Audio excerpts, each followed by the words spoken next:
McConnell photographed on his way to his office in the Capitol on September 26. By Win McNameeGett Images. Mitch McConnell has developed an unlikely reputation as a master tactician in Congress, despite his evident lack of charm. The disagreeable nature of the Kentucky senator's wooden personality is, in fact, one of the few things that President Donald Trump and Barack Obama appear to agree on. Some folks still don't think I spend enough time with Congress. Why don't you get a drink with Mitch McConnell, they ask, Obama once joked. Really, why don't you get a drink with Mitch McConnell? Trump has reportedly complained that it's impossible to make small talk or have any kind of relationship with a testudo lawmaker.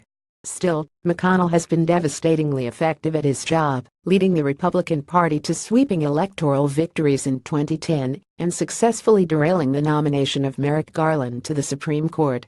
Since Trump took office, however, McConnell has found himself with neither a foil nor a partner in the White House, undermining his legislative agenda and imperiling his carefully crafted legacy in the Senate. Those frustrations came to a head Tuesday as the Senate Majority Leader grappled with dueling disappointments. First, he was forced to cancel a vote on the Graham-Cassidy healthcare bill, which would have block-granted Obamacare and Medicaid to the states, all but guaranteeing that the GOP will not be able to fulfill its promise to repeal and replace the Affordable Care Act this year. Hours later, McConnell's longtime ally Senator Bob Corker announced that he would not seek re-election in 2018, the latest blow to a Republican establishment already experiencing an exodus. His departure is expected to give far-right candidates their best opening yet in Tennessee, where a host of Trumpian upstarts could jump into the race to challenge the party's status quo. And McConnell has reason to worry. Tuesday night, the GOP elite stumbled again when the Steve Bannon-backed theocrat Roy Moore defeated incumbent Senator Luther Strange in Alabama's Republican Senate primary, despite the more than $9 million a PAC associated with McConnell spent on Strange. In a preview of primary battles to come, Bannon and Breitbart News promoted the campaign as a referendum on McConnell's leadership in what amounted to a proxy battle for the party's soul. With Moore now likely headed to the Senate, the majority leader will lose a reliable vote in Strange for an untested, Trumpian hellraiser. The trifecta of setbacks portends a rough 2018.